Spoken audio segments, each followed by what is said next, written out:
Sementara itu, pengelolaan sampah di Ubud Gianyar melibatkan berbagai upaya dari masyarakat, pemerintah, dan organisasi lokal. Tujuannya untuk menciptakan lingkungan yang lebih bersih dan berkelanjutan. Beberapa inisiatif yang dilakukan untuk pengelolaan sampah di Ubud, yakni pembangunan TPS 3R atau tempat pengelolaan sampah reduce, reuse, dan recycle. Program pengolahan sampah organik menjadi kompos dan kampanye pengurangan sampah plastik. Kecamatan Ubud telah memiliki beberapa TPS 3R yang beroperasi dengan baik seperti Desa Sayan, Singakerte, Mas, dan Padang Tegal.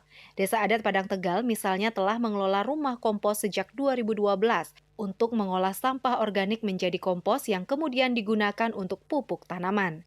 DLH atau Dinas Lingkungan Hidup Ubud aktif melakukan kampanye pengurangan sampah plastik, termasuk dengan mengadakan kegiatan bersih-bersih lingkungan dan pelatihan pemilahan sampah.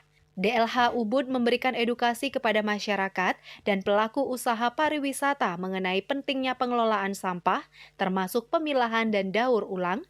DLH Ubud juga mengembangkan inovasi teknologi ramah lingkungan dalam pengelolaan sampah, seperti penggunaan teknologi pengomposan yang efisien.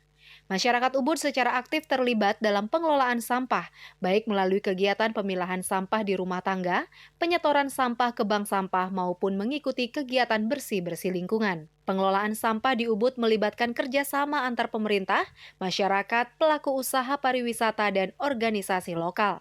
Keterbatasan lahan menjadi salah satu tantangan dalam pembangunan fasilitas pengolahan sampah, pengelolaan residu, dan pemasaran produk daur ulang masih menjadi tantangan yang perlu diatasi meskipun kesadaran masyarakat semakin meningkat. Upaya untuk mengubah perilaku dalam memandang sampah masih terus dilakukan.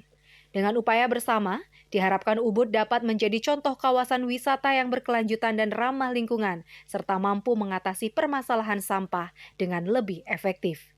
Dewi Suwarini dan Devi, Bali TV.